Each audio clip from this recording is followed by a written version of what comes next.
এর মধ্যে আমরা একটা উৎসাহ লক্ষ্য করছি। ভোটাররা ব্যাপক লম্বা লাইন, মহিলাদের একটু বেশি কষ্ট হচ্ছে কারণ মহিলাদের উপস্থিতিটা অনেক অনেক বেশি।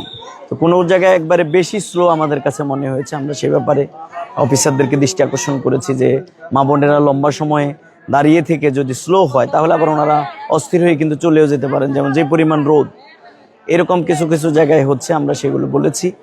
আর কিছু জায়গায় একটু সমস্যার কথা আমরা পেয়েছি। দত্তপাড়া বড়ালিয়া কেন্দ্রে এখানে আমাদের একজন কর্মীকে মারধর করা হয়েছে, এরকম বিচ্ছিন্ন বিক্ষিপ্ত ঘটনা। বড়ালিয়া কত 8 তো এগুলোর কিছু বিচ্ছিন্ন ঘটনা আছে। হ্যাঁ আছে, আমাদের এজেন্ট সব জায়গায় আছে। তা আমরা এখন পর্যন্ত যেটা দেখছি এইভাবে যদি এগিয়ে যায় ইনশাল্লাহ আমরা বিজয়ের ব্যাপারে আশাবাদী ইনশাল্লাহ। এখন ঘরেই হবে বিয়ে বাড়ির পোলাও, যদি থাকে আকিজ এসেনশিয়াল সুগন্ধি চিনি গুঁড়া চাল। গতকালকের পরিস্থিতিটা একটু খুবই খারাপ ছিল, বিশেষ করে কালো টাকার ছড়াছড়ি ছিল। একজন দলের একজন প্রার্থী টাকা আটক, এটা মানে টক অফ দ্য ওয়ার্ল্ড ছিল।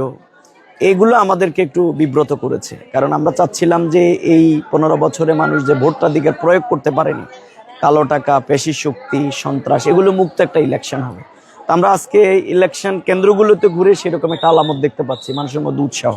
কিন্তু এই ধমক, পরে বিভিন্ন সহিংসতা, কিছু কিছু জায়গায় গত রাতের বোমাবাজির ঘটনা এবং অর্থ বিতরণ ব্যাপকভাবে করার চেষ্টা করা হয়েছে, অনেক জায়গায় প্রতিরোধ করা হয়েছে।